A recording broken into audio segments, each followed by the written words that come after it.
Hi, my name is Tessmann, and today I'm going to talk about the front camber on a Xray XB8 pillowball car. I'm going to be covering how to set it, how to test it, and what the effects are. Let's get started. Okay, so the first thing I'm going to talk about is the effects the camber has on the car's handling. Basically, the wheels leaned in more is going to give you more steering, which means more steering coming into the corner. It's going to have more aggressive feel through the bumps. It's going to have more steering, more aggressive feel in the steering on high-speed sections. Basically, just all around, you get more steering from having the wheels leaned in. And then when you lean them out or straighten them back up a little bit, it's going to be a little bit less aggressive feeling coming in the corner. It's going to have less mid-corner steering.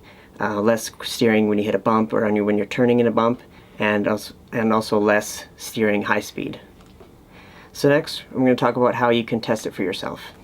So the best way you can confirm what I'm saying is to test it yourself. You can go about it this way. This is how I've done it. So I start off with drilling a hole in the wheel, and what I'm doing here is making it so I can check back to back really quick without taking the wheel off to adjust the camber.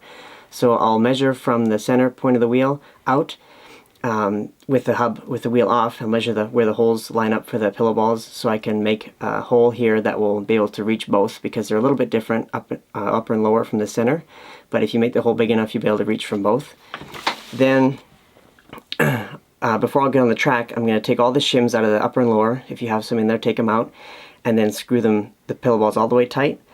And then I'll run it for 3 or 4 laps like that, and then I'll bring it in and get my pit guy to stick the wrench in the wheel.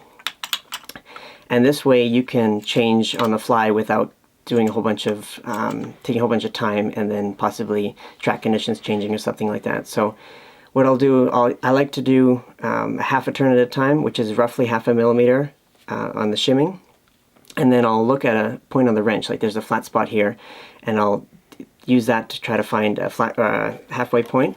So what I'll do is I'll unscrew that half a turn like that, and then I'm going to run again for another 3 or 4 laps and see if I feel a difference or what difference I feel.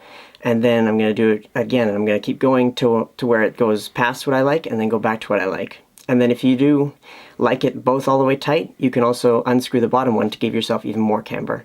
So really, this is a really fast and effective way to try your camber on the track as fast and as most back-to-back as you can.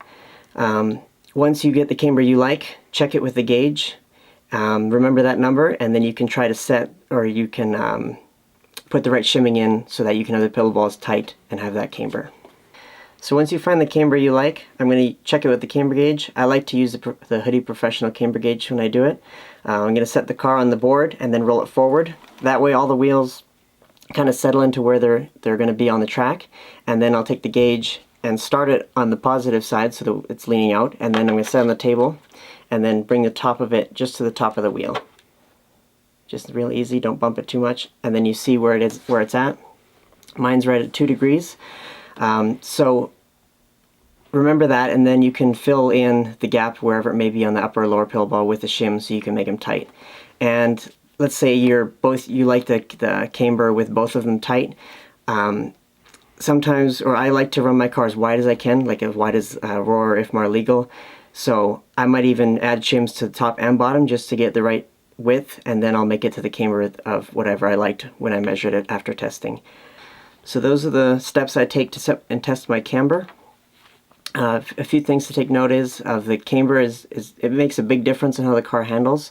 So I like to, even once a year, just kind of refamiliarize myself with it, just to test it again, so when I'm at a race I can, with confidence, know which way to change it if I want to change the way my car handles, and make my car suited to the track condition better. So that's the video about how I set my camber. Hopefully you guys enjoyed it. Thanks for watching.